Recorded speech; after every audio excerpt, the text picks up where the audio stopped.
नमस्कार, मैं हूं एडवोकेट अरविंद यादव और आप देख रहे हैं हमारा यूट्यूब चैनल लीगल ज्ञान विद अरविंद एंड शांतनु। आप सभी व्यूअर्स के लगातार रिक्वेस्ट और प्रैक्टिकल क्वेश्चंस को देखते हुए हम शुरू कर रहे हैं महाराष्ट्र सोसाइटी रीडेवलपमेंट पर एक कंप्लीट लीगल अवेयरनेस सीरीज। इस सीरीज में हम रीडेवलपमेंट को स्टेप बाय स्टेप समझेंगे और वो भी प्रैक्टिकल एग्जांपल्स, लीगल कंसेप्ट और सोसाइटीज के रियल इश्यूज के साथ। इसके लिए कोशिश कीजिए कि हर एक एपिसोड सीक्वेंस में देखें, क्योंकि ये तकरीबन 20 एपिसोड के आसपास होंगे। क्योंकि रीडेवलपमेंट सिर्फ एक कंस्ट्रक्शन का विषय नहीं, ये सोसाइटी के land rights, ownership structures, financial planning और मेंबर्स के फ्यूचर सिक्योरिटी से जुड़ा हुआ एक बहुत ही महत्वपूर्ण सब्जेक्ट है। और अगर रीडेवलपमेंट प्रोसेस प्रॉपरली समझे बिना अगर हम रीडेवलपमेंट शुरू कर देंगे तो बाद में हमें फेस करना पड़ता है dispute, delay, financial loss, developer के साथ कॉन्फ्लिक्ट और कई बार सालों तक का लिटिगेशंस। तो चलिए सबसे बेसिक सवाल से शुरुआत करते हैं कि रीडेवलपमेंट आखिर होता क्या है। मान लीजिए पुणे, मुंबई या थाने में एक 40 से 50 साल पुरानी एक कोऑपरेटिव हाउसिंग सोसाइटी है जिसकी बिल्डिंग 40 से 50 साल पुरानी हुई है।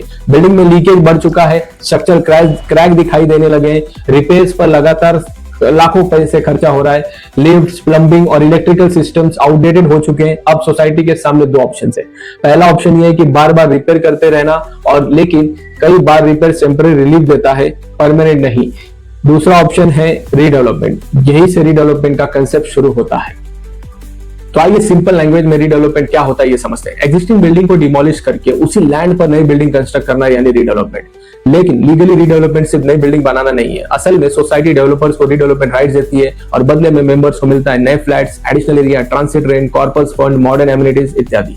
मतलब रीडेवलपमेंट की सबसे बड़ी वैल्यू बिल्डिंग नहीं है बल्कि सोसाइटी की लैंड पोटेंशियल होती है। और इसी वजह से रीडेवलपमेंट में FSI, TDR, डेवलपमेंट राइट्स और फ्यूचर प्रॉपर्टी वैल्यू बहुत इंपॉर्टेंट हो जाता है। अगर आप देखोगे तो मुंबई, पुणे, थाने जैसे सिटीज में हजारों बिल्डिंग्स आज ऐसी हैं जो 30 से 50 साल पुरानी हो चुकी हैं और लगातार रिपेयर कॉस्ट बढ़ रहा है, स्ट्रक्चरल इश्यूज बढ़ रहे हैं, मेंटेनेंस बर्डन हेवी होता जा रहा है। इसलिए रीडेवलपमेंट आज अर्बन महाराष्ट्र का मेजर रियलिटी बन चुका है।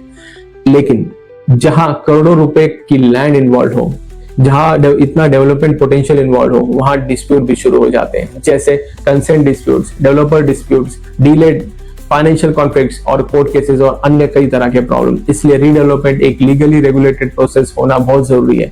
अब सबसे प्रैक्टिकल सवाल, आखिर सोसाइटी रीडेवलपमेंट के बारे में सोचना कब शुरू कर सकती है? क्या सिर्फ बिल्डिंग पुरानी होना इनफ है? क्या स्ट्रक्चरल ऑडिट रिपोर्ट जरूरी होता है?